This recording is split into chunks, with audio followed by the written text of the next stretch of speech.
জেগে ওঠো শরীয়তপুর, যাব না কো ফরিদপুর।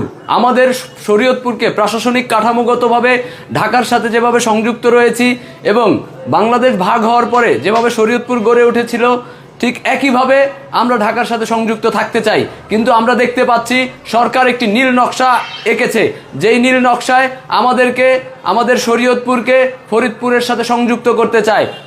ফরিদপুর কিংবা কুমিল্লা নামে বিভাগ হোক, এতে আমাদের কোনো আপত্তি নাই, কিন্তু শরীয়তপুরকে ঢাকা থেকে বিচ্ছিন্ন করার দুঃস্বপ্ন এই সরকার যেন না দেখে, সেটি আমাদের অনুরোধ থাকবে।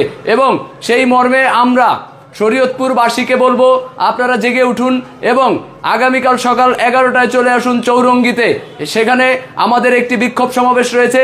সেই বিক্ষোভ সমাবেশে সবাই উপস্থিত থেকে আমরা আমাদের দাবি জানাবো, আওয়াজ তুলবো, একসাথে একই কণ্ঠে গাইবো, আমরা যাব না কো ফরিদপুর, আমরা থাকবো ঢাকার সাথে।